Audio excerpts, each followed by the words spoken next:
जय माता दी आप सभी को। आशा करती हूँ आप सभी अच्छे होंगे, स्वस्थ होंगे। आज की इस वीडियो में मैं आपको भगवान गणेश की साधना से संबंधित कुछ महत्वपूर्ण जानकारी देने वाली हूँ। तो आइए शुरू करते हैं आज का वीडियो। देखिए, आजकल लगभग लोगों की समस्या होती है कि उनका काम नहीं बनता या फिर उनकी काम में बहुत सारी रुकावटें आती हैं और लोग ये भी कहते हैं कि हमें लगातार अपने काम में असफलता ही मिल रही है। तो इन सभी परेशानियों के वैसे तो कई सारे कारण हो सकते हैं, जैसे कि भूत प्रेत की बाधा, तंत्र मंत्र, किया कराया, पितृ दोष, ग्रह दोष और भी कई सारे कारण हो सकते हैं। लेकिन अभी हम कारण पे नहीं जाते हैं, अभी हम सीधे इन सभी परेशानियों के समाधान पे आते हैं। देखिए, कई सारी साधनाएं हैं या उपाय हैं तंत्र के क्षेत्र में, जिनको अगर आप करते हैं तो आपको सभी प्रॉब्लम से छुटकारा मिल जाता है, आपकी सारी प्रॉब्लम सॉल्व हो जाती हैं।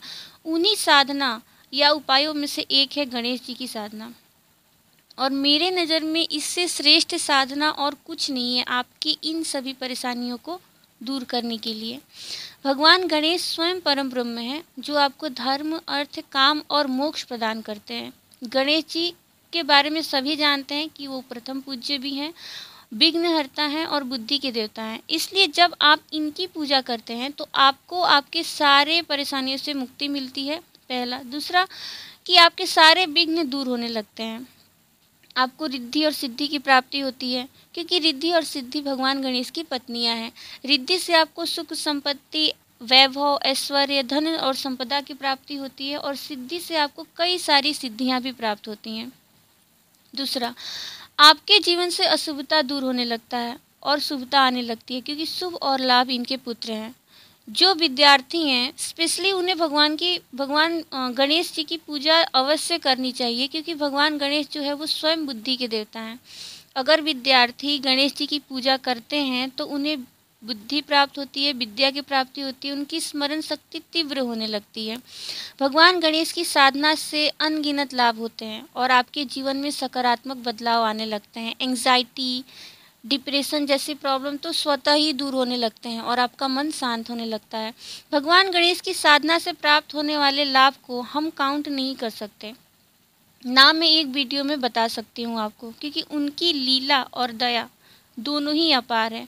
कोई भी उन्हें अपने शब्दों में नहीं बता सकता। इसलिए आप स्वयं उनकी साधना कीजिए और पूरे श्रद्धा और विश्वास से आप उनकी पूजा कीजिए, उनकी आराधना कीजिए। आपको खुद अनुभव होने लगेगा, जो आपके जीवन में सकारात्मक बदलाव आएंगे वो आप स्वयं महसूस करने लगेंगे। तो चलिए साधना की विधि में यहाँ से शुरू करती हूँ। भगवान गणेश की साधना को आप किसी भी बुधवार से शुरू कर सकते हैं।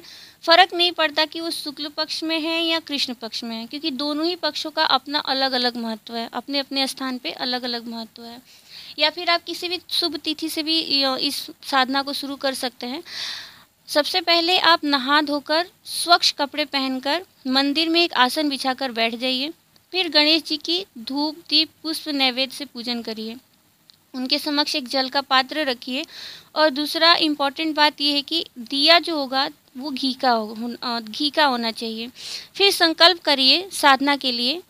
उसके बाद अपने गुरु का, अगर कोई आपके गुरु हैं तो अपने गुरु का पूजन कीजिए, और उसके बाद शिव जी का पूजा कीजिए। और अगर आपके गुरु नहीं हैं तो आप शिव जी को ही अपना गुरु मानकर उनकी पूजा कीजिए।